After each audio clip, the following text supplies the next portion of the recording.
Welcome to US Tzu Chi 360. I'm Ginger Chang.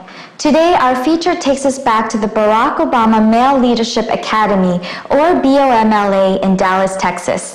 When we last left off, we met the incredible faculty, staff, and students of BOMLA who are redefining the traditional public school education system with a holistic, humanistic, and connected learning methods and environment.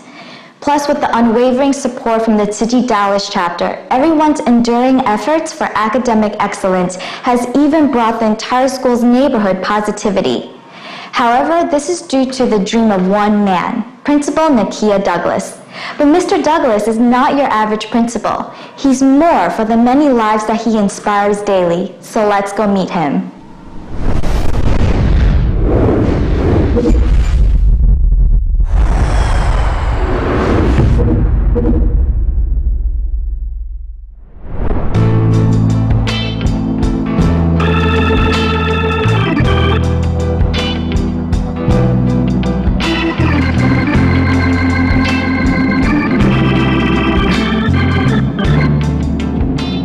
In my life, I said I'd never move back to Dallas after I moved to North Carolina. I said I'd never get married, and I said if I went into administration, it'd be late 40s, maybe early 50s. I moved back to Dallas December of 1999. Met my wife when I moved back, and then my journey into the principalship began at Maynard Jackson Vanguard School, which is where I first met Tzu Chi.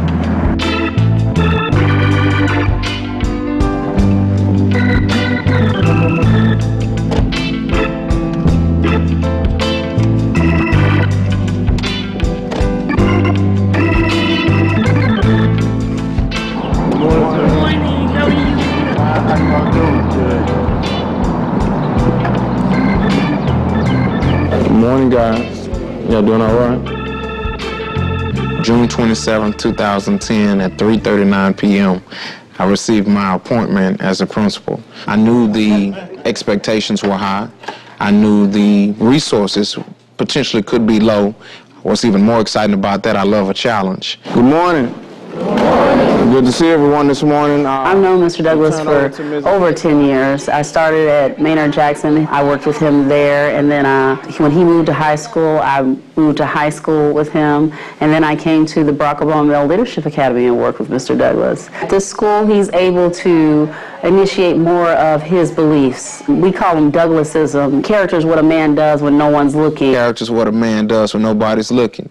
If I'm walking down the hallway and a young man is running, or a young man comes to the classroom, or they're not doing what they need to do at any given time, I'll always say to them, character, and they'll say, well, it's what a man does when nobody's looking. So whether I'm there or not, they should always be the same person. They should always be the best student, the best individual that they can be to change America's perception of our young men. It's like he does a lot of things. He's very educational, he relates to us, and he can get on his discipline side sometimes. But at the end of the day, it's a very good day. It's a very good day. He really cares about us as like we were his own, because we're a family here. You teach what you expect. I teach the young man everything I want to learn had I had a father in the household.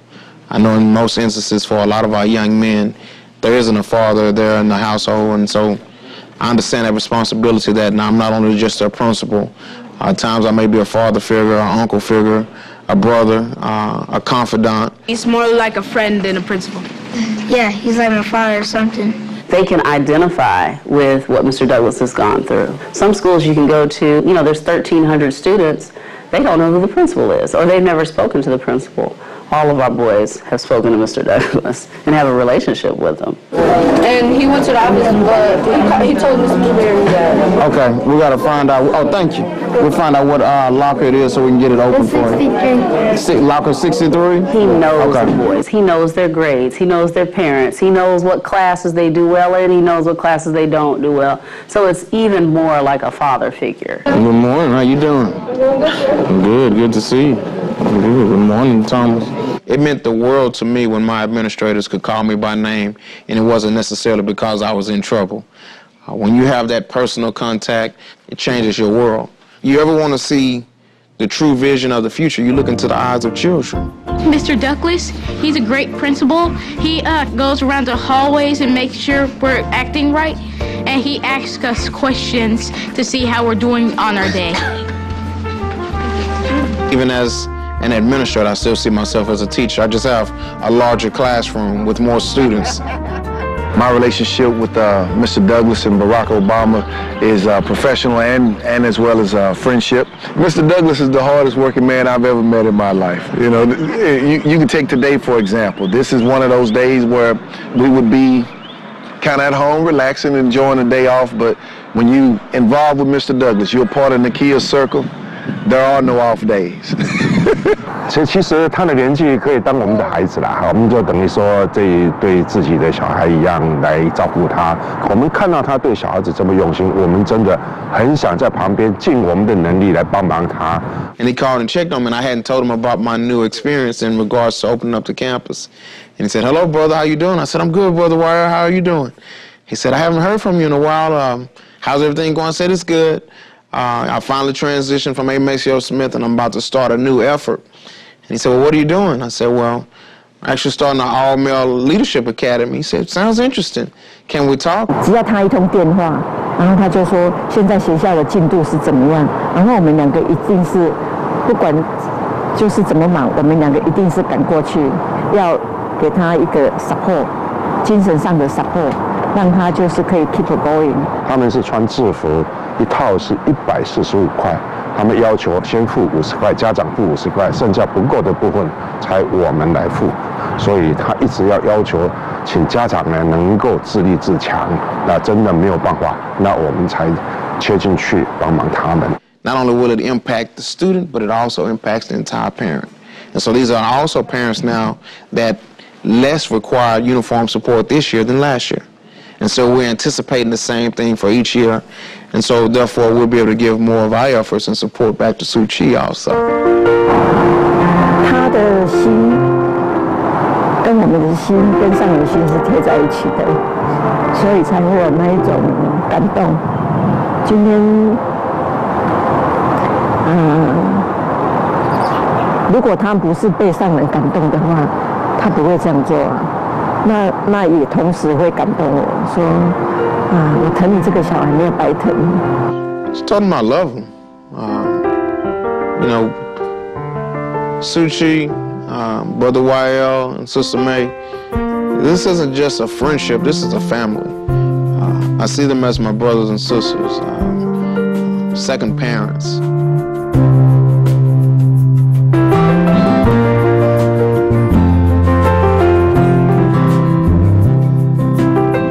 Dallas ISD, we've had similar academies, nothing like this. This is the most unique place a young man can go and get an education in the city. When I started coaching at Maynard Jackson, I had become extremely sick.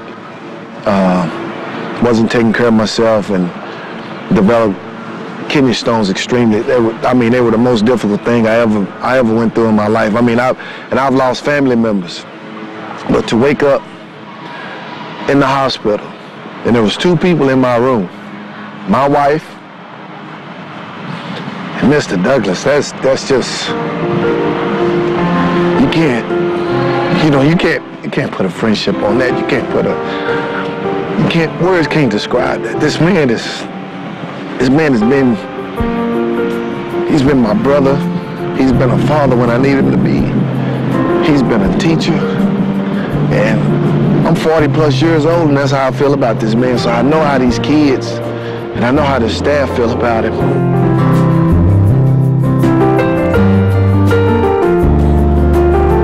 When you need help, he'll be there for you, and like when he'll help you through hard times. Well, our principal, he's really nice. He's just really nice. He's always there for us. Every morning, he's always smiling really big, and he always brightens up my day and makes it really fantastic. He comes every day with a smile on his face, saying good morning to everybody, kind of cheering us up. He helps us go all the way to the top as high as we can.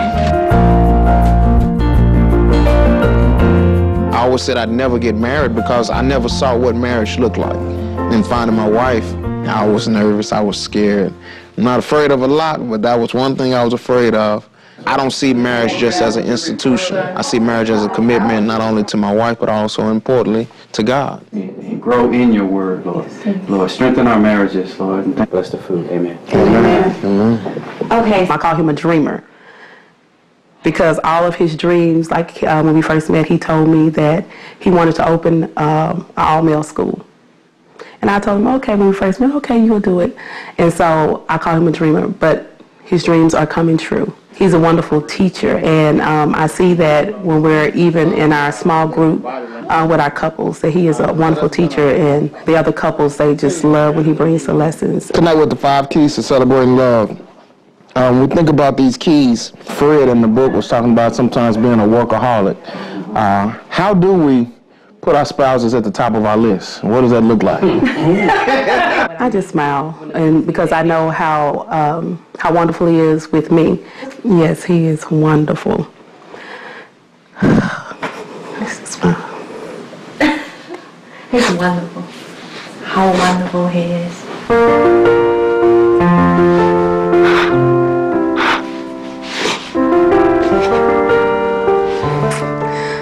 We've been through a lot with the loss of our children, and he's just been there to make sure that I was okay. He's always making sure that I'm okay.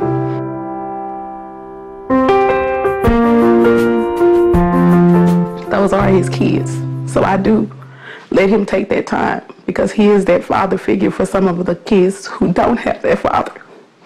So, yes, I have a wonderful husband.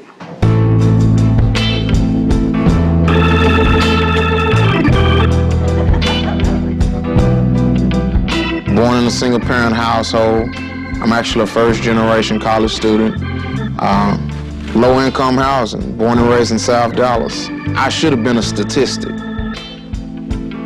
I am who I am and where I am only by the grace of God and the love and affection of a lot of adults and friends that saw something in me that I originally didn't see in myself. My life about Nakia.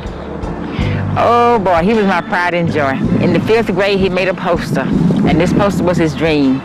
He wanted to be a psychologist. Teachers was not on his agenda at all, because he grew up in the household with his little sister and myself, you know. And I was really an overprotective mom. I sheltered him a whole lot. So now that he has a chance that he missed out on having a father around, he is a father figure for most of his students at his school, to let them know even though you don't have a father in the house, there's somebody else can help you develop. It's just been a blessing to have a son like that. South Dallas has always been historically an all-black African-American community, known historically for our schools, also known, unfortunately, for crime at times. Things that really changed since we lived there. The house was not closed. A lot of great memories here. I didn't have an air-conditioned unit. It reminds you of where you come from, but more importantly, it reminds you of where the foundation was built. When you understand your foundation, and more importantly, you understand your history, it gives you a greater sense of self. And I understand life being what it was. I had to have those experiences to become the man that I am today. We all have to have those experiences to become the adults, the leaders, the teachers, the doctors that we are today, that's going to change society, but more importantly, change this next generation of young people for the better and for our future. Brothers are B-O-M-L-A with the goal of becoming best in the USA. We have young STs to hope and succeed. We are the brothers of Barack Obama. Male Leadership Academy. I'm thankful. I've seen and had some experiences of losing some of my friends to the penal system, and also, unfortunately, some to death. But I'm thankful because somebody caught me early on and changed the trajectory of my life. And so therefore, it's my responsibility to do the same for others. I sacrificed a whole lot, but I would do it again in a heartbeat. I have no regrets. You know, he's brought nothing but joy to my life. And all I can say, he's my pride and joy. He is truly my gift from God, and he is my soulmate, and I love him. Mr. Douglas, you know, for the 10 years that we've been together, it's been challenging, it's been rewarding, it's been fulfilling. There is a goal that we have set for this fine school, for your personal life, for my life, both our careers. Whatever you do, keep fighting the fight, because you are fighting a good fight. These kids love you. I know they love you because I love you, and I am one of these kids. Keep fighting the fight.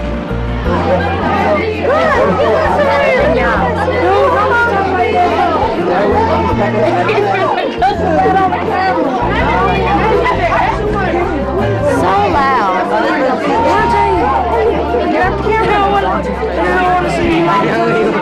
Indeed, the Barack Obama Male Leadership Academy still has a long way to go, since it is part of the Dallas Independent School District that was rated academically acceptable by the Texas Education Agency in 2011. In fact, an education summit was recently held in Dallas by the Coalition for an Accountable System of Education in April to address the academic achievement gap between Black and Hispanic students and their Caucasian peers of DISD.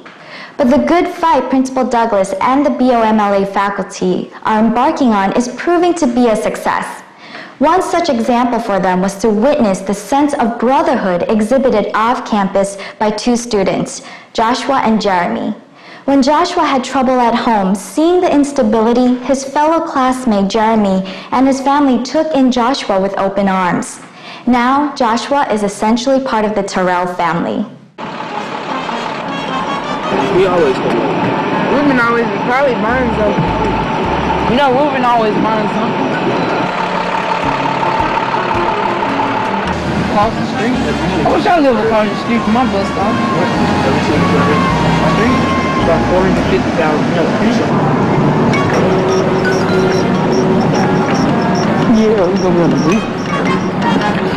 We gotta stand outside. You don't have your key? Tommy, you know, I told you about this. Okay. All right. 5 minutes. All right. When I get like internet homework or whenever I'm bored and I feel like coming over here because I'm the only child and I'm bored at home and like feel like my brother, so I can come over here and hang out with him. I'm taking it tomorrow. We'll come home, change, do homework, then eat something, watch TV. Me and Josh, we have a certain kind of relationship, so we can share things. Met him when he was in the 3rd grade, and he was well-mannered, you know, was determined to keep straight A's, always, you know, he was not with the in crowd. He went the opposite way of bad behavior. And his mom was great. Whenever we needed her, she was there. She was always there to support him. We also found out about Barack Obama, and we asked some of the boys, did they want to go? He was one of the ones that wanted to go, so he applied for the school. He made it in, my son made it in. My lowest grade is an 82 in gym. Yes, sir, I would like to. Sometimes I don't. Once I found out a couple weeks ago we were leaving an event, and I was taking the young men home. 100. Oh, that's what's up. How you get 100?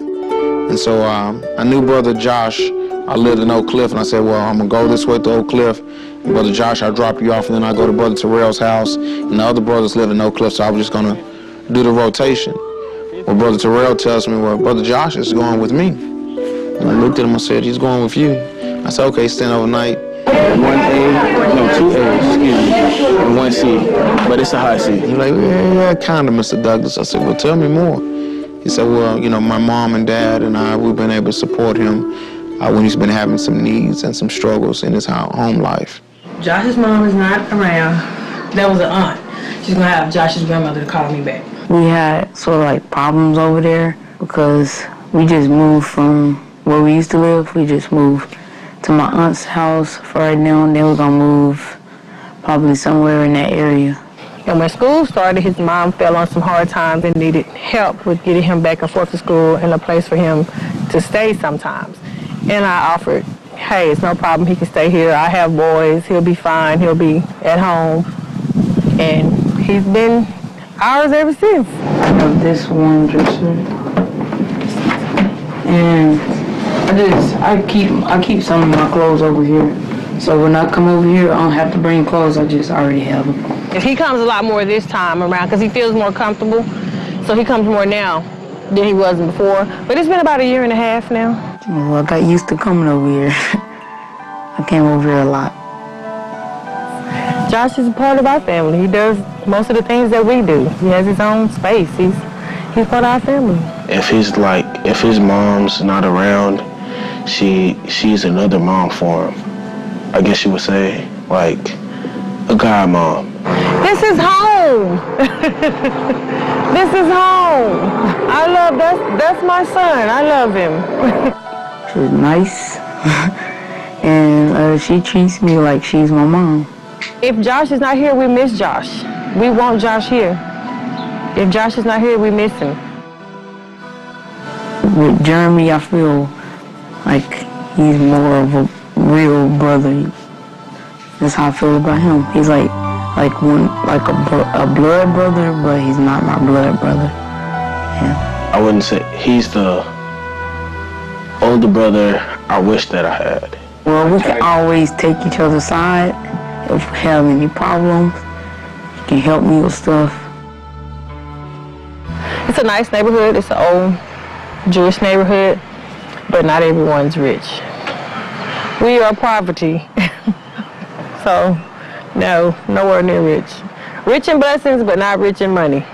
Josh's mom and grandmother actually are really, really grateful. They really do appreciate the help. They really do. And they tell me all the time. And I don't do it for the thanks or for the attention. I just do it because I just feel like that's what I'm supposed to do. I do have expectations for both of them to go on to, to succeed in life, to actually be better than me or Dad, to do better than what we did. I went to college for a little while and I didn't finish. So I want them to go ahead and be better than me.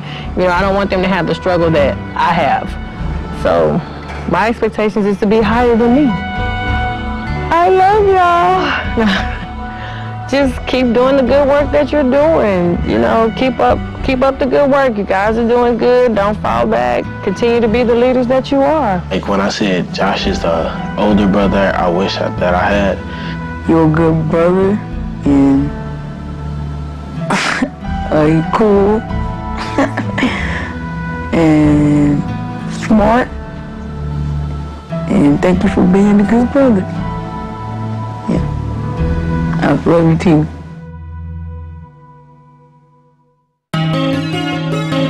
As everyone at the Barack Obama Male Leadership Academy continues to revolutionize public school education, the Tzu Chi Dallas chapter will continue to work with Principal Douglas and his team to assist them in whatever they need. I hope you enjoyed our show today. I'm Ginger Chang, and I'll see you soon.